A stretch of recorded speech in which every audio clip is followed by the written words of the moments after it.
Like no other generation of men, I suppose our generation and our time is haunted by extinction. And I think we have an indication of what is quite likely to happen to us in the extinction of any animal species. Anyway, this is about that. For the last Wolverine, they will soon be down to one, but he still will be for a little while. Still will be stopping the flakes in the air with a look, surrounding himself with the silence of whitening snarls. Let him eat the last red meal of the condemned to extinction, tearing the guts from an elk.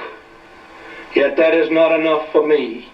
I would have him eat the heart, and from it have an idea stream into his gnawing head that he no longer has a thing to lose, and so can walk out into the open in the full pale of the subarctic sun, where a single spruce tree is dying higher and higher.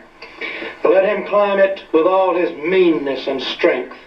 Lord, we have come to the end of this kind of vision of heaven. As the sky breaks open, it spans around him and shimmers, and into its northern gates he rises, snarling, complete, in the joy of a weasel with an elk's horned heart in his stomach, looking straight into the eternal blue where he hauls his kind. I would have it all my way. At the top of that tree I placed the New World's last eagle, hunched in mangy feathers, giving up on the theory of flight.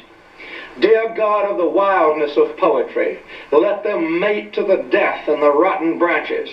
Let the trees sway and burst into flame and mingle them crackling with feathers and crown fire.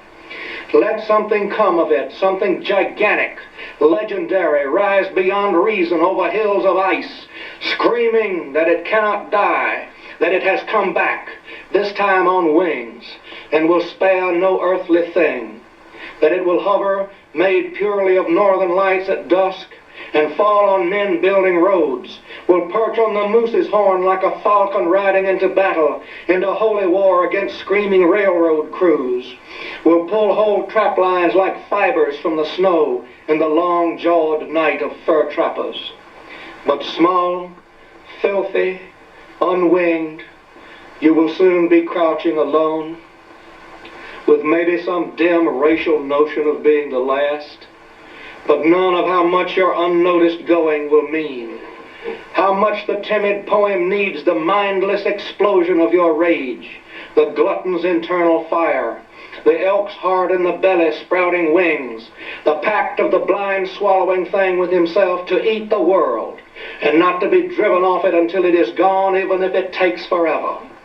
I take you as you are, and make of you what I will, skunk bear, carcajou, bloodthirsty non-survivor. Lord, let me die, but not die out.